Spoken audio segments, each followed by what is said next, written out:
నాగర్ కర్నూలు జిల్లా శ్రీపురం గ్రామాన్ని జిల్లా కలెక్టర్ బాదావత్ సంతోష్ ఆకస్మికంగా సందర్శించారు. ఈ సందర్భంగా గ్రామంలోని కాలనీలను తిరిగి గ్రామంలో ప్రతి సంవత్సరం డెంగ్యూ కేసులు నమోదవుతున్నాయని, ఈ సీజన్లో 6 డెంగ్యూ కేసులు నమోదై పూర్తి స్థాయిలో రికవర్ అయ్యాయని డిఎంఎండ్హెచ్ఓ రవికుమార్ నాయక్ కలెక్టర్ దృష్టికి తీసుకొచ్చారు. సీజనల్ వ్యాధుల నియంత్రణకు గ్రామంలో చేపడుతున్న చర్యల గురించి అడిగి తెలుసుకున్నారు.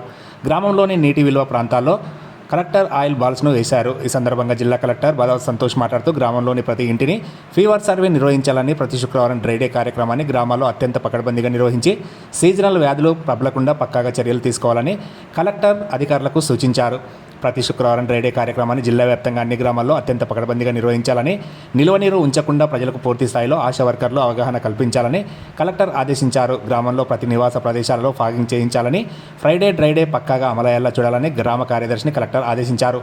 ఆశా వర్కర్లు గ్రామంలో పర్యటించి ప్రతి శుక్రవారం డ్రై డే కార్యక్రమాన్ని అమలు చేసేలా చూడాలని కలెక్టర్ ఆదేశించారు. గ్రామంలో డెంగ్యూ, మలేరియా వంటి కేసులు నమోదవ్వకుండా పకడ్బందీగా చర్యలు చేపట్టాలని కలెక్టర్ అధికారులను ఆదేశించారు. గ్రామంలో డెంగ్యూ కేసులు నమోదైతే వెంటనే సోర్స్ గుర్తించి తొలగించాలని సూచించారు. చుట్టుపక్కల ఉన్న ఇళ్లలో రక్త నమూనాలు తీసుకొని పరీక్షలు చేయాలని సూచించారు. జ్వరము, జలుబు, ఒళ్ళు నొప్పులతో బాధపడుతున్న రోగులకు అందరికీ రక్త పరీక్షలు నిర్వహించాలని సూచించారు. ఎవరికైనా ర్యాట్ పరీక్షలో పాజిటివ్ వస్తే వెంటనే ఎలిజా పరీక్ష చేసేందుకు టీ హబ్కు పంపించాలని కలెక్టర్ ఆదేశించారు.